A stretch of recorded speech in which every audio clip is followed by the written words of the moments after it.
Welcome back, guys. I hope you guys have watched my last video where I've created a bouncing ball around the screen. Okay, now in this video, we're going to make a pedal and let the ball bounce on the pedal going upwards. Okay, all right. So this is the last part we have completed, the bouncing ball, as well as the code for the bouncing ball. Next, we want to create a pedal. Go to sprite, but don't click on the sprite, but click on paint. Okay.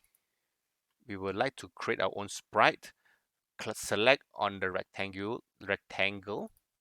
Okay. Give it a color. What color you want your pedal to be? I want to give some blue or aqua. Okay. All right. Notice this is a symbol right in the middle. Okay. You have to draw your pedal right in the middle of this square. Okay. All right, so I've done that just to make sure that it's in the middle. Oops, let me just undo that. Just to make sure I'm in the middle, click on the move button. You can select the thing and make sure your pedal is right above the center point. Okay, all right, done. Click on the code to go back to the coding area. If you want to go back to the uh, sprite sprite area to edit, click on the costumes. Okay, under costumes you will see your pedal.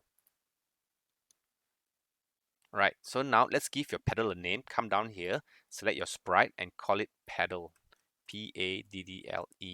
Okay, and we would like to put your pedal right at the bottom of the screen. All right, okay, so again we're going to go to events. We're going to select the when click button. Okay, and then we're going to go to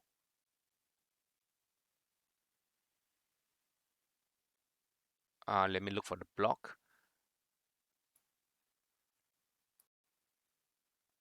Okay, we're going to let the pedal move left and right following our mouse movement. Okay, we're going to use the set X to a number. Drag it here first. All right, we just leave it there.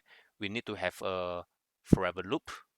Go to, control. Drag out the forever loop. Okay, put this in. So the X is actually the coordinate for your pedal to move left and right. Okay, but now I'm manually moving it.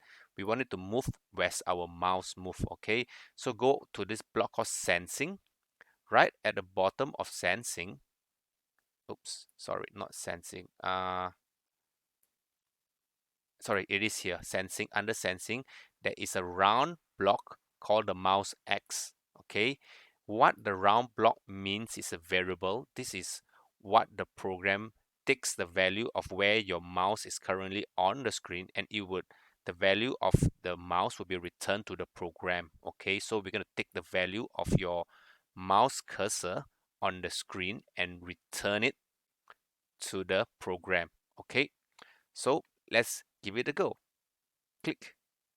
Can you see the pedal moves according to where my cursor is? It's a little bit high. It doesn't matter where I'm on the screen. It will follow the X coordinate of my mouse. All right. So let's have a look. What happens if I put here? Does the ball bounce off the pedal? No. Currently, it's just ignoring it and going right through. Okay, so we need to code it a little bit. Right, click stop. Okay, join me in the next clip on how we're going to code the ball when it hits the pedal and bounce back.